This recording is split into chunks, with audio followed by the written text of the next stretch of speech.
ఉంటున్నాం, ప్రజలకు నిజాలు చెబుతాం.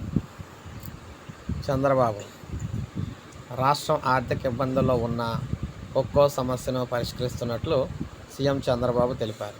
సంక్షేమం, అభివృద్ధి అందించడంలో రాజీ లేకుండా పరిపాలన కొనసాగిస్తున్నారు. ప్రభుత్వంపై, కూటమి పార్టీలపై కొందరు దుష్ప్రచారం చేస్తున్నారని అన్నారు. పారదర్శకంగా ఉంటున్నాం, ప్రజలకు నిజాలు చెబుతామని పార్టీ నేతలకు దిశానిర్దేశం చేశారు. పార్టీ ముఖ్య నేతలతో సీఎం చంద్రబాబు టెలికాన్ఫరెన్స్ నిర్వహించారు. పార్టీ ఇచ్చే శిక్షణ తరగతుల్లో లీడర్, క్యాడర్ మధ్య ఎమోషనల్ కనెక్టివిటీ ఏర్పడిందన్నారు. ఈ నెల 29న పార్టీ కొత్త కార్యవర్గం బాధ్యతల స్వీకరణ ఉంటుందని కూడా తెలిపారు. తప్పుడు ప్రచారాలను ఎప్పటికప్పుడు తిప్పికొట్టాల్సిందని స్పష్టం చేశారు. ప్రజలకు వాస్తవాలు తెలిస్తే వాళ్ళే విశ్లేషించుకుంటారని చెప్పారు.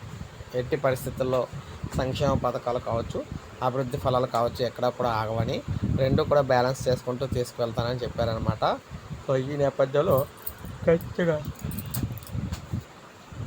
ఆంధ్రప్రదేశ్లో సంక్షేమం అందించడానికి సిద్ధంగా ఉన్నామని, అన్ని పథకాలు కూడా అమలు చేస్తామని చెప్పడం జరిగింది. సో ఇది అప్డేట్. ఒక లైక్ చేయండి, సబ్స్క్రైబ్ చేసుకోండి మన ఛానల్.